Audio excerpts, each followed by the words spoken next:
안녕하세요. 이상준입니다. 자, 오늘은 여러분하고 나누고 싶은 것이 제목 그대로 성경의 1급 비밀, 창조세계의 온전한 회복입니다. 제가 어그로를 끌려고 성경의 1급 비밀이라고 막 이렇게 하면서 어그로를 끌려고 하는 건 아니고요. 이미 제목에 성경의 1급 비밀이 뭔지를 다 밝혔습니다. 뭐냐면 창조세계의 온전한 회복. 하나님께서 창조하신 이 창조세계의 온전한 회복이 성경에서 말하는 1급 비밀이다. 그리고 많은 사람들이 의외로 그것을 잘 모른다는 거죠. 아마 그 이유는 우리 안에 세대주의적인 종말론이 너무 깊이 뿌리를 내렸기 때문이라고 생각합니다. 그럴 수밖에 없었죠. 한국의 경우는. 왜냐하면 한국에 오신 선교사님 대부분이 세대주의적인 종말론 또 세대주의적인 어떤 그런 신학을 가지고 오셨기 때문에 그럴 수밖에 없습니다. 그래서 우리가 이제 그런 세대주의적 종말론의 어떤 사고 세계관에 이제 갇혀버리면 계속 얘기한 것처럼 이 세상은 불타고 없어지고 사라질 거라고 생각해요. 그래서 우리는 이 세상, 이 물질 세상, 체에서 벗어나서 어떻게 해요? 저 영적인 세상, 저 하늘 너머의 좋은 곳으로 옮겨가는 거, 그걸 구원이라고 생각하고 하나님께서 그런 일들을 행하실 거라고 생각해요. 그런데 성경을 다시 한번 살펴보면 성경은 일관되게 창조세계 전체의 회복에 대한 이야기를 합니다. 근데 우리가 그걸 잘 이해하지 못하는, 받아들이지 못하는 이유는 우리 안에 이미 세대주의적 종말론의 세계관이 딱 형성되어 있다는 거죠. 그렇게 형성되어 있고 어릴 때부터 그렇게 들었고 배웠고 가르쳤고 우리가 그렇게 이해하니까 그런 성경 구절을 읽어도 그냥 넘어가는 거예요. 그걸 이해 못하고 그 구절이 이해가 안 되는 거예요. 그냥 거부하는 거죠. 거부. 이 세계관이라고 하는 것이 무엇을 받아들일지 무엇을 거부할지 우리가 어떤 선택을 하고 결정을 할 때 다 작동을 하는 거거든요. 우리 안에 작동을 하게 돼 있는데 세대주의적 종말론에 딱 우리가 형성돼 있는 거죠. 포맷이 딱 그렇게 되어 있기 때문에 성경이 일관되게 창조세계 전체의 온전한 회복을 얘기하고 있음에도 불구하고 그것을 받아들이지 못하고 있다. 그래서 오늘은 정말 성경의 가장 중요한 1급 비밀,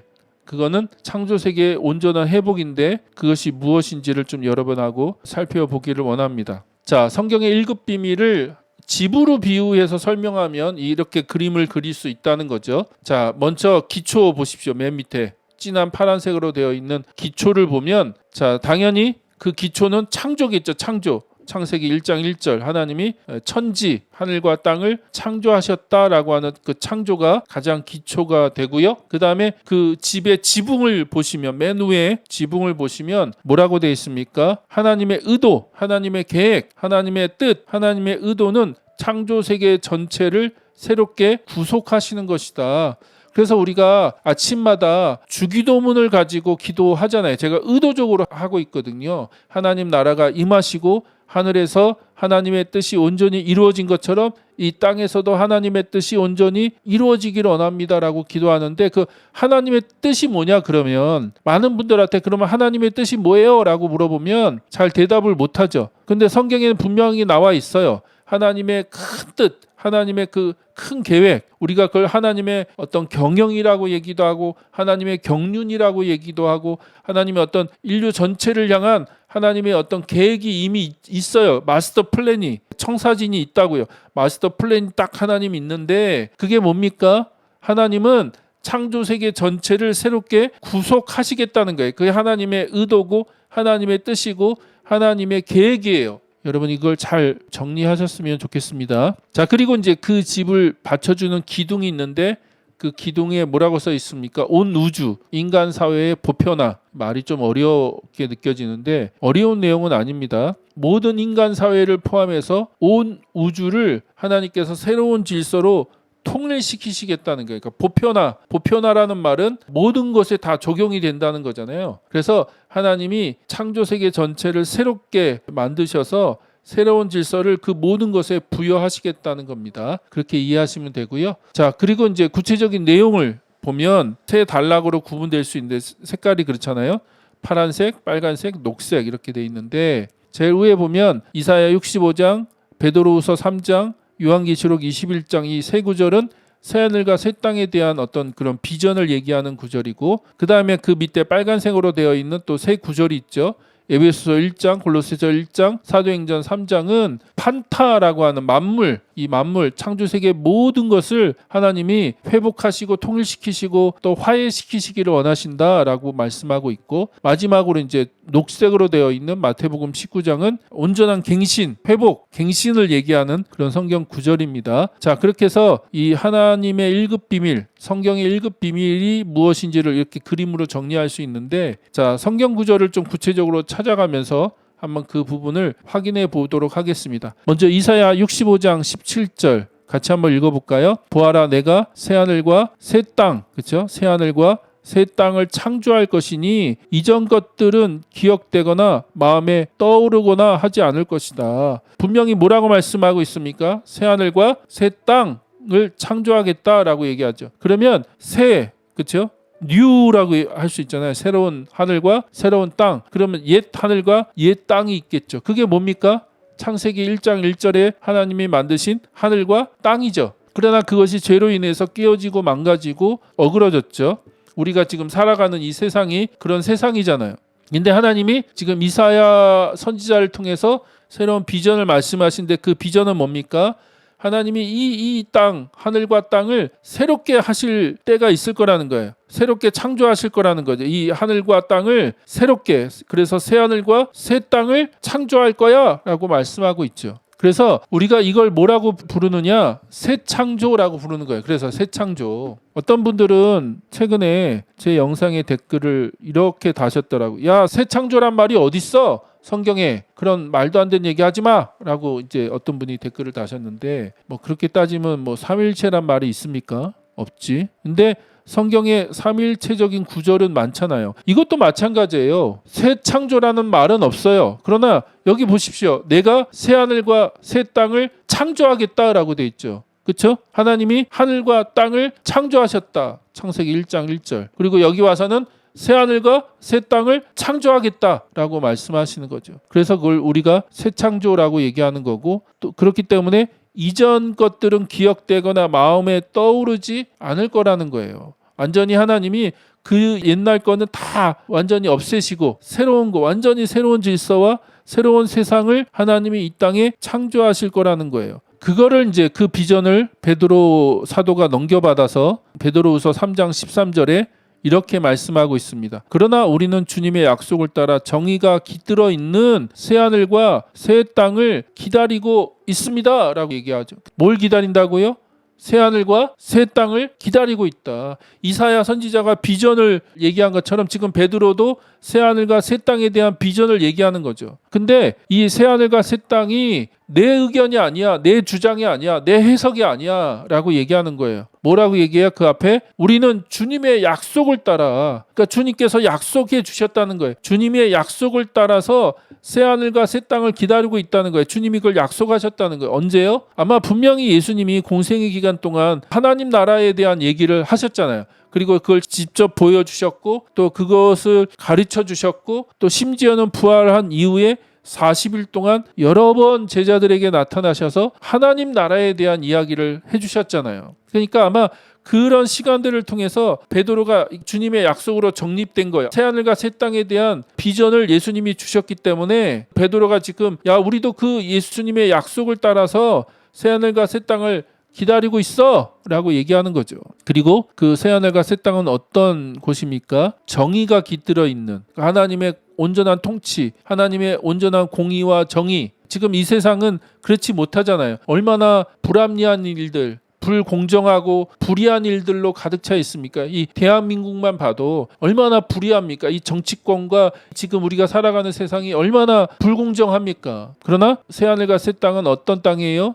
하나님의 온전한 통치, 그래서 하나님의 온전한 정의와 공의가 깃들어 있는 새하늘과 새 땅, 그러니까 하나님이 온전히 다스리시는, 하나님이 왕이 되셔 온전히 통치하시는 새하늘과 새 땅을 우리가 기다리고 있다. 놀라운 비전인 거죠. 자, 그 다음에 요한계시록 21장 1절에 보니까 뭐라고 되어 있습니까? 나는 새하늘과 새 땅을 보았습니다 라고 돼 있죠. 새로운 비전을 본 거죠. 그렇죠? 제가 비전이라고 말을 쓴 건, 비전이란 말은 보는 거잖아요. 내가 보는 게 아니라 주님이 보여주시는 거죠.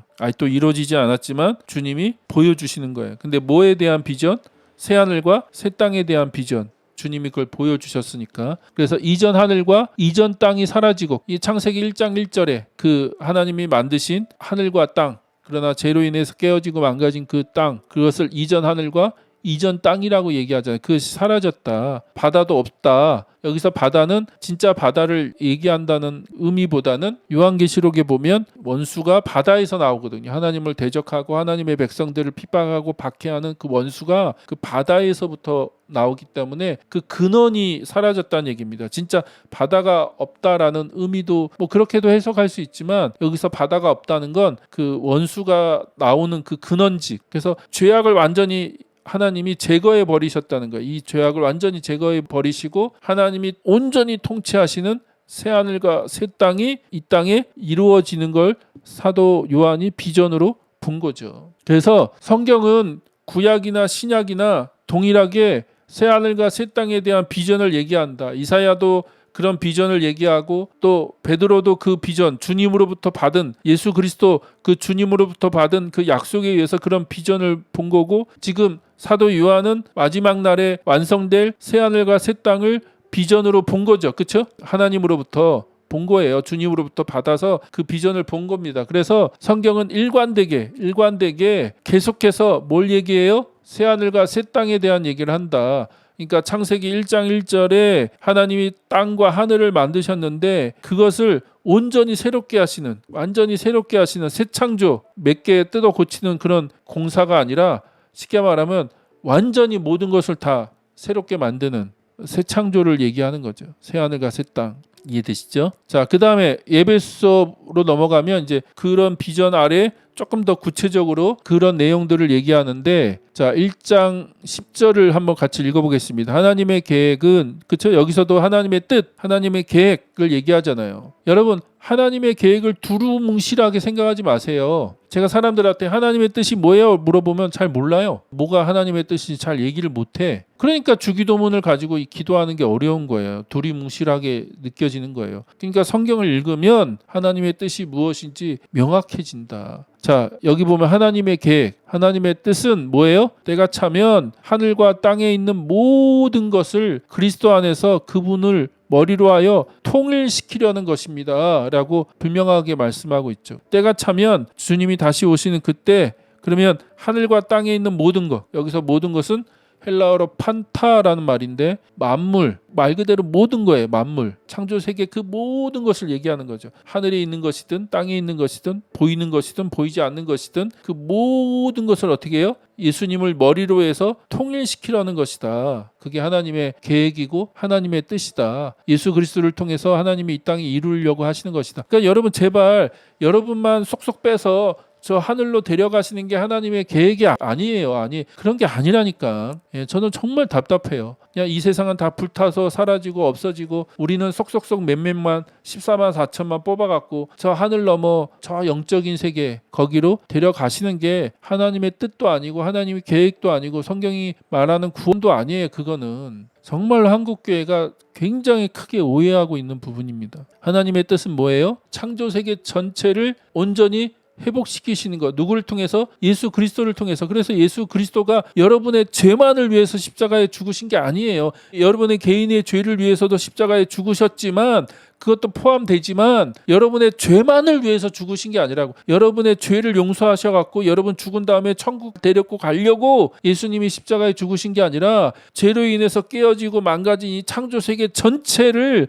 하나님이 온전히 회복하시기 위해서, 그래서 예수 그리스도를 머리로 해서 그분의 몸으로 이 창조세계 전체를 온전히 회복시키는 걸, 그걸 뭐라고 표현한다고요? 통일시키는 거, 온전히 통일시키는 거, 그게 하나님의 계획이고 하나님의 뜻이다. 자, 골로새서 1장 20절. 그분의 십자가의 피로, 그렇잖아요, 맞잖아요. 계속 얘기하잖아요. 그분의 십자가의 피로 평화를 이루셔서, 그러니까 여러분만 하나님과의 관계를 회복하려고 하시는 게 아니라는 거예요. 자, 그 다음 보세요. 그분으로 말미암아 만물을, 그렇죠? 땅 위에 있는 것들이나 하늘에 있는 것들이나 다 자기와 기꺼이 화해시키셨습니다 라고 얘기하죠. 그렇죠? 뭘 통해서? 예수 그리스도의 그 피를 통해서, 그 십자가의 대속, 구속을 통해서 여러분만 구원을 하려고 하시는 게 아니라, 하늘로 데려가시려는 게 아니라 하나님이 이 만물, 그러면서 땅에 있는 것들, 하늘에 있는 것들, 계속 얘기하죠. 하늘과 땅 계속 얘기합니다. 그래서 그 모든 거, 여기서도 그 만물이 판타라고, 판타, 만물을 하나님이 다 회복시키셔서 하나님과 화해시키려고 하는 거예요. 화해. 그 죄로 인해서 지금 깨어지고 망가졌잖아요. 우리만 하나님과의 관계가 망가진 게 아니라 우리가 살아가는 이 세상 전체가 지금 하나님과의 관계가 깨어지고 망가졌잖아요. 그러므로 우리가 해야 될 일은 뭡니까? 우리가 먼저 하나님과의 관계가 회복되는 거죠. 그 예수 그리스도 십자가 피로 우리가 먼저 하나님과의 관계가 회복되고, 그 다음에 회복된 우리를 통해서 어떻게 해요? 우리 주변에 있는 우리 가족과 우리 이웃과 우리 친구들, 또 친척들, 또 그것뿐만 아니라 우리가 살아가는 이 세상, 거기에는 모든 게 다 들어가는 거예요. 뭐 정치, 경제, 철학, 뭐 문학, 예술, 영화, 음악, 교육, 그 모든 것이 다 들어가는, 그것들을 어떻게 해요? 하나님과 화해시키는 거, 그게 하나님의 계획이고 하나님의 뜻이라는 거예요. 또 사도행전 3장 21절, 이 예수는 영원 전부터 하나님이 자기의 거룩한 예언자들의 입을 빌려서 말씀하신 대로 만물을 회복하실 때까지, 그렇죠? 만물을 회복하실 때까지 마땅히 하늘에 계실 것입니다. 여기서도 만물을 판타라고 얘기하는 거예요. 그러니까 그 모든 것을 회복하실 때까지 하늘에 계실 거라는 거예요. 다른 말로 하면 뭐예요? 그러면 주님이 다시 오실 때 그 모든 것을 회복하실 것이다. 자, 마태복음 19장 28절, 예수께서 그들에게 말씀하셨다. 내가 진정으로 너희에게 말한다. 새 세상에서 인자가 자기의 영광스러운 보좌에 앉을 때 나를 따라온 너희도 12보좌에 앉아서 이스라엘 12지파를 심판할 것이다. 이건 무슨 말이냐면, 예수님이 다시 오실 때 이 땅에 하나님 나라를 완성하시고 하나님의 통치권을 이 땅에 행사하실 거예요. 그때 우리가 그 예수님의 통치권에 참여할 거라는 거예요. 어떻게 해요?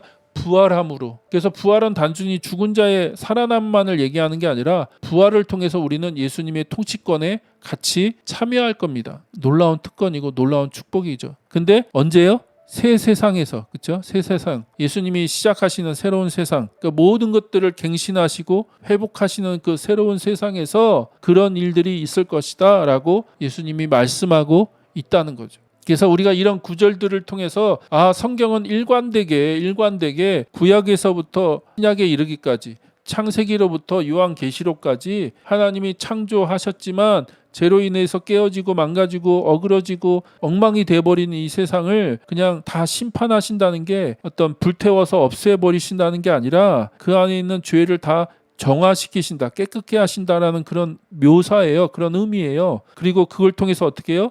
이 땅을 회복하실 거라는 거예요. 이 땅을 온전히, 이 창조 세계 전체를 회복하실 거다. 그 회복에 우리가 들어가 있는 거죠. 우리 한 사람 한 사람이 들어가 있는 건데, 그거는 다 빼버리고 너무 한 사람 한 사람에게만, 우리 영혼 구원에만 너무 포커스를 맞췄다는 거예요. 그동안 한국교회는. 이해되시죠? 하나님의 그 큰 뜻을 너무 축소시킨 거예요. 우리 한 사람 한 사람에게 너무 축소시켜갖고, 하나님이 너를 위한 특별한 계획이 있어. 하나님 너만을 사랑해. 그리고 너를 위해서 천국을 마련했어. 그래서 넌 죽어서 천국 갈 거야. 너무 하나님의 큰 계획을 이만큼 축소를 시켜놓은 거죠. 축소를 시켜놓은 거. 그러니까 뭐가 문제예요? 구원받은 다음에 어떻게 살아야 되는지 모르는 거예요. 회심한 다음에, 중생한 다음에 죽을 때까지, 죽어서 천국 가는데 죽기 전까지 어떻게 살아야 돼? 세상 사람들과 똑같은 방식으로 사는 거죠. 전혀 다르지 않는 방식으로. 그러면서 자기는 죽어서 천국 갈 거라고. 그렇지 않습니다. 자, 그러면 구원의 기본적인 특징, 이걸 통해서 그러면 성경에서 말하는 구원은 뭐냐? 두 가지인데요. 첫 번째, 회복적인 특징을 가지고 있다는 거예요. 구원은 하나님이 우리를 세상에서 하늘로 데려가시는 것이 아니라 창조 세계의 잘못된 것을 고치는 것이다. 구원이 뭐다? 죽어서 천국 가는 게 아니라, 구원은 이 세상에 잘못된 것을 고치는 것, 창조 세계의 잘못된 것을 고치는 것. 계속 말하지만 거기에 여러분도 포함되는 거예요. 그래서 우리가 하나님의 구원을 받았다 그러면 우리 개인의 망가지고 깨어진 그 삶이 하나님 안에서 회복되는 거예요. 근데 우리만 또 그렇게 되는 게 아니라 이 창조 세계 전체가 하나님 안에서 온전히 그 잘못되어지는 것이 회복되고 고쳐지는 거, 그걸 구원이라고 얘기한다. 그래서 구원의 첫 번째 특징은 회복적인 것이다.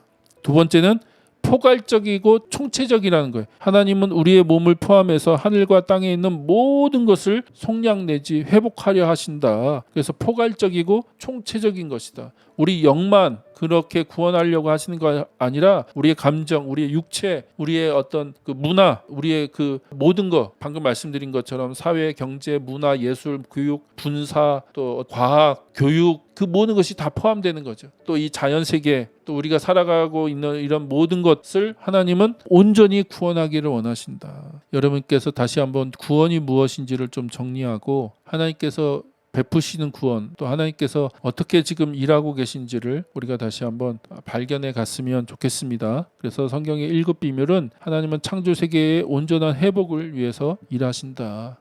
그게 하나님의 뜻이고 계획이다. 또 우리를 부르셨다. 여러분 부르셨고, 그래서 먼저 여러분이 구원받아서 하나님의 놀라운 회복을 경험하게 하시잖아요. 만약 그런 경험이 없다 그러면 여러분 심각하게 고민해 보셔야지. 내가 진짜 거듭난 사람인지 아니면 그렇지 않은 사람인지. 정말 여러분이 새 생명을 부여받았고 거듭났으면 하나님 여러분 안에서 하나님께서 놀라운 회복의 일들을 행하십니다. 그래서 우리 예수님은 회복자, 구원자, 세이비어, 회복을 하시는 분이시잖아요. 그리고 거기에 머무르지 않고 여러분의 삶을 통하여 하나님이 만드신 창조 세계 전체가 온전히 회복되어지기를 하나님 원하십니다. 오늘은 여기까지 나누도록 하겠고요. 감사합니다.